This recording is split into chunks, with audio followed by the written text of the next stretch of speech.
नमस्कार, मैं सुषमा माहेश्वरी। अभी हम दीपावली के आसपास हैं और ये महीना इतना महत्वपूर्ण क्यों है, आज हम इसको देखेंगे कि ये कार्तिक मास है, जो हिंदू कैलेंडर के अंतर्गत 8वां महीना है। और कार्तिक मास में इतने सारे त्यौहार आते हैं कि हमें सोचना पड़ेगा कि क्यों आते हैं। तो एस्ट्रोलॉजिकली अगर हम देखें तो इस वक्त सूर्य अपनी तुला राशि में है, और सूर्य का तुला में होने का मतलब है कि वो अपनी नीच राशि में है। तो नीच राशि में होने की वजह से सूर्य की पूरी ऊर्जा हमें प्राप्त नहीं होती है। तो कार्तिक मास के अंदर दीपदान करना बहुत महत्वपूर्ण है।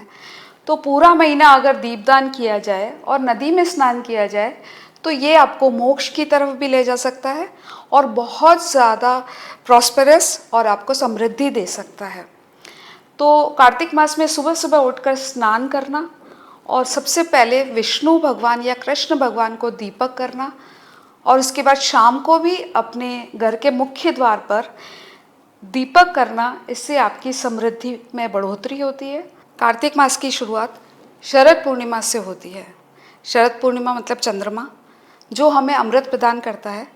और इस दिन हम चंद्रमा की पूजा करते हैं, छत पर खीर रखते हैं, उसको हम वह अमृत तुल्य हो जाती है और हम उसे ग्रहण करते हैं। उसके बाद हम आगे आते हैं तो चौथ को करवा चौथ आता है। वो महिलाओं को और परिवारों का बहुत बड़ा त्यौहार है। महिलाएं चंद्रमा को अर्घ्य देती हैं और अपने पति और परिवार की शुभ कामना की चंद्रमा से आशीर्वाद मांगती हैं। उसके बाद हम आगे आते हैं तो अहोई अष्टमी आती है। अहोई अष्टमी भी महिलाओं के लिए बहुत महत्वपूर्ण त्यौहार है। उसके बाद हम धनतेरस पे आते हैं। तो ये पाँचों दिन तो आप सब जानते ही हैं कि हम इसमें लक्ष्मी जी को प्रसन्न करते हैं, जो कि हमारे जीवन का बहुत महत्वपूर्ण भाग है। बिना लक्ष्मी और बिना गणेश जी के और बिना सरस्वती जी के हम धन धान्य से परिपूर्ण नहीं हो सकते हैं।